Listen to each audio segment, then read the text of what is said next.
ആ ചെറുപ്പക്കാരനാണ് നാഥുറാം വിനായക് ഗോഡ്സെ.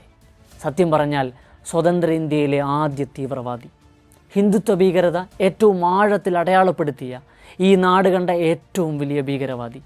ഹിന്ദുത്വവാദികളുടെ മതരാഷ്ട്രവാദം എത്ര അസംബന്ധവും നിഷ്ഠൂരവുമാണ് എന്ന് ആവർത്തിച്ചോർമ്മിപ്പിക്കുന്നതായിരുന്നു ആ ഭീകരാക്രമണം.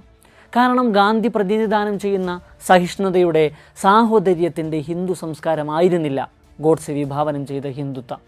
അത് നരകത്തിൻ്റെ മണമുള്ള, വിഭജനത്തിൻ്റെ ദ്രംഷ്ടകളുള്ള, ഹിംസയുടെ ഉഷ്ണം പെരുക്കുന്ന സങ്കുചിത ദേശീയതയായിരുന്നു. അതിൻ്റെ ഏറ്റവും ആദ്യത്തെ ശത്രു ശാന്തിയിൽ വിശ്വസിക്കുന്ന ഹിന്ദു തന്നെയായിരുന്നു. ഗോഡ്സെ ആ ജനുവരിയിലെ മഞ്ഞുകാല സായാഹ്നത്തിൽ പെട്ടെന്ന് ആലോചിച്ചു ചെയ്ത പാതകമായിരുന്നില്ല ഗാന്ധിവധം. അത് കാലങ്ങളായി RSSും ഹിന്ദു മഹാസഭയും ഹിന്ദുത്വയുടെ വിഷചിന്തകരും പരുവപ്പെടുത്തിയ മാനസികാവസ്ഥയുടെ ഫലമായിരുന്നു. ഗോഡ്സെ അല്ലെങ്കിൽ അത് ചെയ്യാൻ അതുപോലെ നിർമ്മിച്ച, വെറുപ്പ് തുപ്പുന്ന വേറെയും ആയിരക്കണക്കിന് ബറേറ്റകൾ ഹിന്ദുത്വ ഭീകരതയ്ക്ക് കൈവശമുണ്ടായിരുന്നു.